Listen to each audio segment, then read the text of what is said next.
ചക്കക്കുരും കൂഞ്ഞലും കൂടി ഉപ്പേരി വെക്കുന്നതിനായി ചക്കക്കുരു ഇങ്ങനെ ചെറിയ പീസായിട്ട് മുറിച്ചെടുത്തിട്ടുണ്ട്. അതുമാതിരി കൂഞ്ഞൽ പിന്നെ അതുമാതിരി ചെറുങ്ങനെ മുറിച്ച് എടുത്തിട്ടുണ്ട്.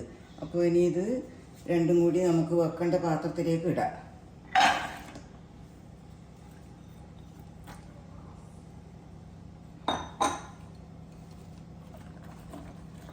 പാത്രത്തിലേക്ക് ഇപ്പോൾ ഇട്ടിട്ടുണ്ട്. അപ്പോൾ ഇനി നമുക്ക് പാകത്തിന് ഉപ്പിടണം.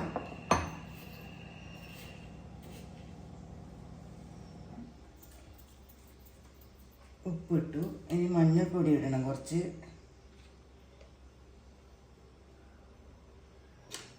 പിന്നെ ഒരു 1.5 ഗ്ലാസ് വെള്ളം ഒഴിക്കണം.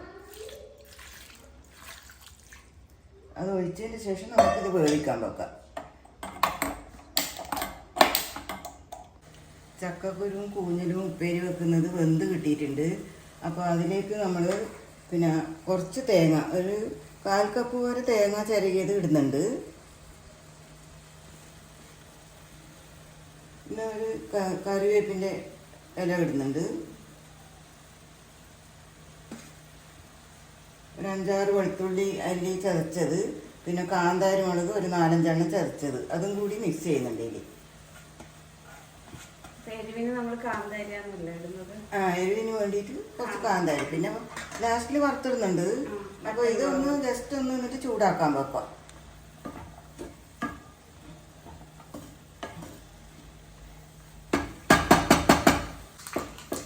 ചക്കക്കുരുവും കൂഞ്ഞലും കൂടി വെന്ത് കിട്ടിയിട്ടുണ്ട്. ഇനി അതിലേക്ക് നമ്മൾ വറ്റൽമുളകും കറിവേപ്പിലയും കുറച്ച് കടുകും ഇട്ട് വെളിച്ചെണ്ണ ഒഴിച്ചിട്ട് പിന്നെ ഇടുന്നുണ്ട്.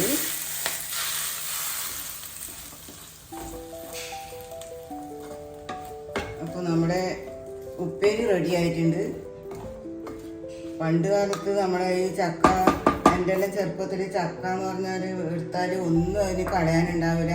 ചക്ക കുരുവായാലും ചുളയായാലും മടൽ പിന്നെ ചമണി പിന്നെ എല്ലാം എടുക്കും.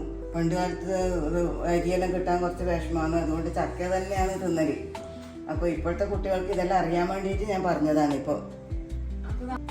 അപ്പോൾ നമ്മുടെ വീഡിയോ ഇഷ്ടമായാലും എല്ലാവരും ഒന്ന് ലൈക്ക് ചെയ്യണേ. നിങ്ങളുടെ അഭിപ്രായങ്ങളൊന്ന് കമൻറ്റ് ചെയ്യണേ.